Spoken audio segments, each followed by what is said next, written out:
Welcome to this week's edition of the Left Bench TV. I'm Liam Beatis. And I'm Emily Olson. We're going to start our show with this week's Rapid Fire Recap. Following back-to-back losses against Penn State and Minnesota, the Terps came out on top against Michigan State 28-17. Despite losing cornerback Will Likely for the rest of the season, defensively Maryland stayed strong. On the other side of the ball, Maryland got the run game going as both Ty Johnson and Lorenzo Harrison each rushed for over 100 yards. The win bumped the Terps up to 5-2. Moving on to the number one men's soccer team, defender Alex Cronali has scored 4 goals in the last 3 games. The center back has been on fire. Staying on a high note, women's volleyball earned their first Big Ten win against Rutgers in straight sets. Freshman sensation Gia Milana led the Terps with 18 kills and 4 blocks. Women's soccer has struggled to find the back of the net this season. They have been shut out in 5 consecutive matches. The field hockey team continues their sizzling run this week. They knocked off the highest-ranked team in the nation. Maryland secured a home win against the previously undefeated Connecticut Huskies in a 2-1 nail-biter. And finally, cross-country finished 3rd at the Princeton Invitational. The Terps will run in the Big Ten Championship this weekend. Now let's slow it down. Men's basketball Big Ten Media Day took place just a week ago. Danielle Stein and Justin Meyer traveled to D.C., where they got to hear from the coaches and select players from all 14 teams. The success Maryland has had and is having, it continues to have a lot to do with things like that. I think Mark is one of the best coaches in the country. Coach Turgeon, DeMonte Dodd, and Mello Trimble represented the Terps at Big Ten Media Day. Last year wasn't a year I wanted to have, and me coming back this year, I'm really focused. I'm confident about myself, and I know I'm going to play the way I want to play. When Mello decided to come back was he went from being this hunted guy where everybody was just so fired up to play against Maryland, fired to play against Mello, to a guy's got a huge chip on his shoulder. I'm just trying to tell guys where to be on the defensive end, help side, different things like that, and I'm just trying to be a leader on defense because, that's my niche and that's what I know. The Terps discussed the new freshman class. Anthony Cowan, a local kid from St. John's High School, one of the best point guards in the country coming out of high school. I thought he was one of the top 2 or 3 point guards coming out of high school. Kevin Herter, freshman from Albany, New York, is one of the best shooters I've ever been around consistently. He's got a little bit of mellow in him. He just plays at this one pace. He plays at the pace he wants to play at. Justin Jackson is a 6'7" 4-man with a 7'3" wingspan. Thinks like a point guard. In Washington, for the Left Bench TV, I'm Danielle Stein. The regular season kicks off with an exhibition game on November 5th against Catawba College. Stay tuned for the winter preview show from TLB TV. Now to a season in full swing. Like we touched on earlier, Maryland football was able to earn a victory against Michigan State. But before the game, Emily and I spoke to fans about their thoughts about the blackout game. I'm standing outside Maryland Stadium with Caitlin, Aileen, and Natalie. And what are your guys' thoughts on the blackout game tonight? We're going to win! Go Maryland! And what are your thoughts on the team wearing all black uniforms? Do you think that adds any intensity to this game? It definitely does, yes. Oh, yes, Definitely. for sure. Intimidating. Absolutely. In any football team, I guess, like the blackout, like the color house, the white house, like always, it's just it gets the crowd going. Yeah, it definitely makes the football players more intense about the game and makes them more excited and into the game. Make a statement. We're going to come out all black, students all black, fans all black. We're going to wreck them. They're going to come in here and not going to know what's up. They don't even know what's good here in College Park. This weekend, Maryland will travel to Bloomington, Indiana to face the 3-4 Hoosiers. Now that game's not till Saturday, so for your football fix now, we have our dynamic duo, Jared and Jared, who sat down with Megan Smedley to talk Maryland football. Thanks, guys. I'm Megan Smedley, along here with Jared Goldstein and Jared Bellman. This week, we're talking all things Maryland football. This past Saturday, Maryland football hosted Michigan State in what was deemed a blackout Sparty. However, it was more of a spotty Sparty as many fans left at halftime. Maryland went on to win in exciting fashion 28-17. So guys, tell me, why should fans stay for these games? I think, this is our school, there's our students, our classmates, we support them, it's our friends. We pay a student fee to get free tickets to the games. It's not like you have to pay extra for them. See, you brought up the fact that we get free tickets. So if you're not going to the game, if you're not staying the whole time, you're paying really a student fee for them in your tuition. Yeah, but if you go to school here, then you're paying the fee regardless. So you're going to be paying it whether you go into the game or not. So why go to the game? Especially if you're going to have to deal with the Maryland team that we've seen over the last couple of years. Whole time. Hold on, let me finish. The Maryland team that we've seen over the past couple of years, and even part of this year, I mean, I haven't been impressed. You got to be impressed with 5-2 after a 3-9 season. Regardless of the record this year, Michigan State's still a powerful program. So, that was potentially season-defining win for Maryland in a game that we really needed. Bringing up the season-defining win, this past week's win could be considered that for DJ Durkin in his first year at Maryland. But yet a week ago against Minnesota, it looked like a completely different team out there. So what do you think is the true representation of this Maryland football team?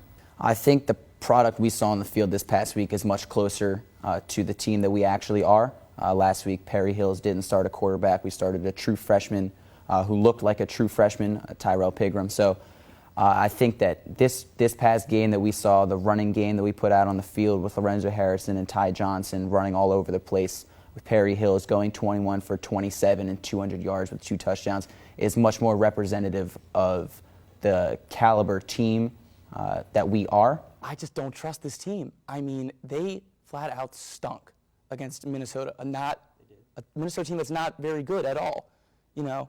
And Michigan State, everyone gets so excited about Michigan State. Michigan State is not the team that they have been the last couple of seasons. They're not going back to the college football playoff like they did last year. I feel like, I hate to say it, I feel like we're going to see a lot more of what we saw against Minnesota. This offense is going to struggle. And it took until the fourth quarter for this team to really prove that they were better than Michigan State. I just don't really think at all that anything you just said is even remotely close to correct. This team last week took till the fourth quarter to score because we are starting a true freshman quarterback who had not yet started a game or played more than basically a half. He played a half against Penn State, maybe a couple minutes at the end of the first quarter, or the first half, rather. The one thing I would be worried about on this team is not the offense, it's the defense. The run defense has looked porous the last 3 weeks. Even in a win on Saturday, they looked poor.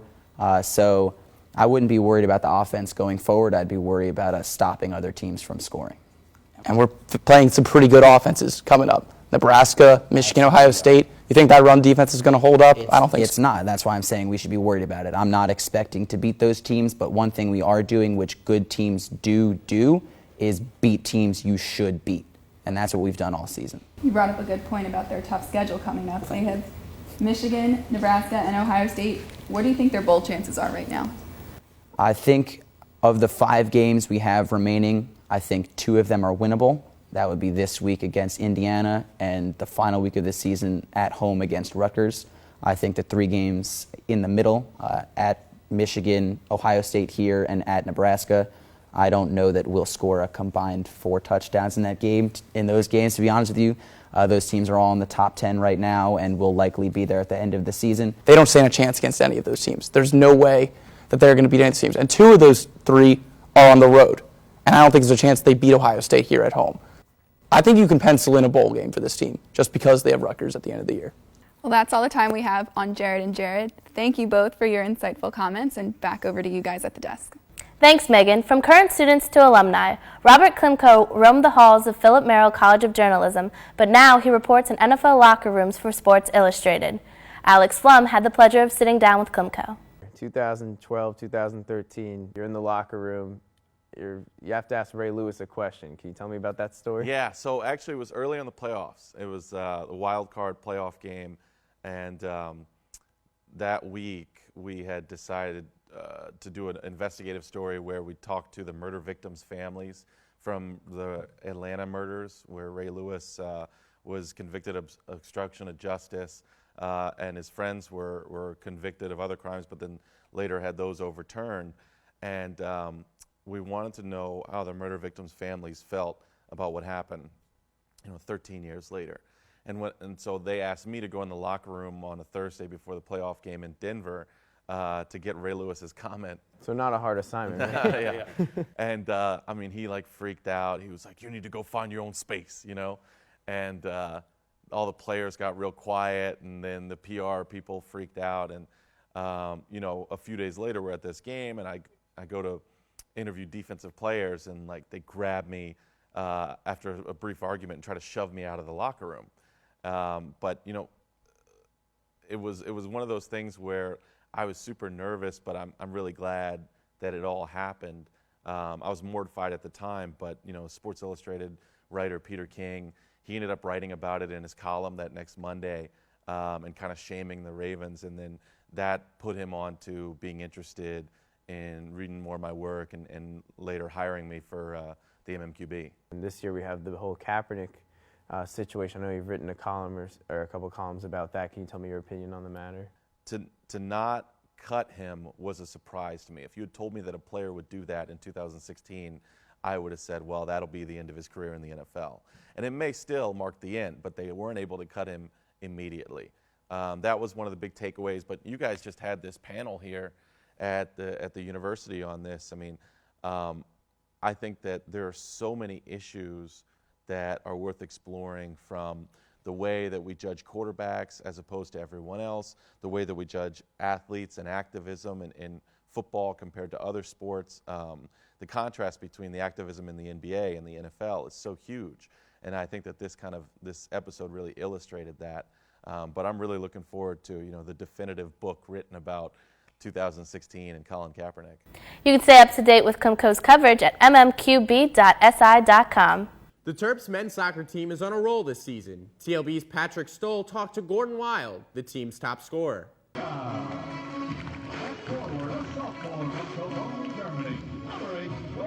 Gordon Wild is wild about one thing: putting the ball in the back of the net. And it's something at which he has had wild success. Well, Gordon is a goal scorer, and that's different than being just a forward. He's a person that loves to score goals. I just try to work hard every day, and if I can help the team with goals, that's what I have to do as a striker. Last season, Gordon Wild was tops in the country with 16 goals, but that was for South Carolina upstate.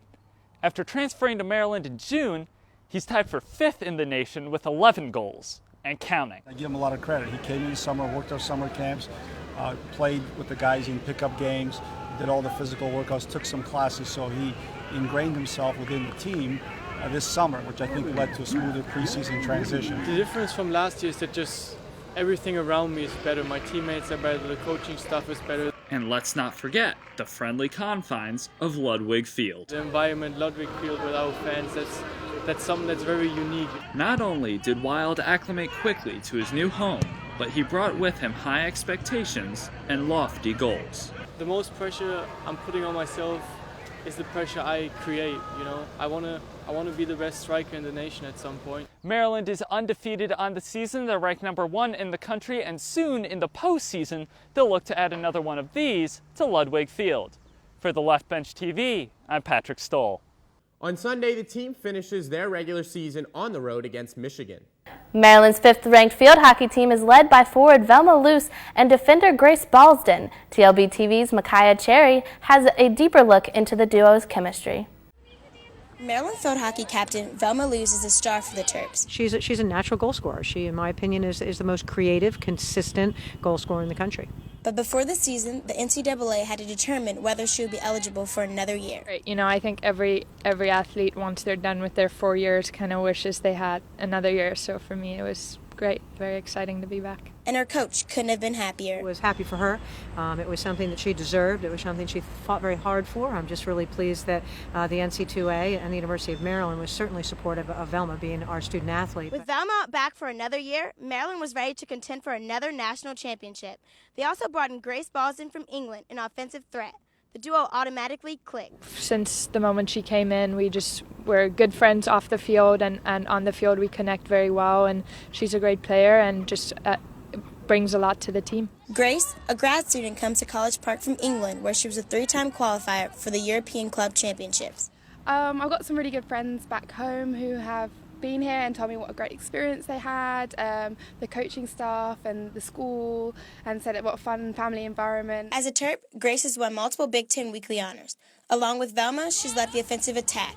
And right now, they're leading the push for a national title. One's at the goal line up front and the one's at the goal line in the back, so they're going to play a critical role in terms of how we finish. For the Left Bench TV, I'm Micaiah Cherry. As of Monday, the powerful pair leads the team with 25 goals. They might just be the best duo right now in Maryland sports. If you can top Jared and Jared. Well, thanks for tuning in to this week's TLB TV. Be sure to catch up with all our content on theleftbench.com. Keep up with us on Facebook, Twitter, and Instagram at The Left Bench. Stay tuned for Maryland updates throughout the week. For the rest of the crew, this is Emily Olson, and I'm Liam Beatis.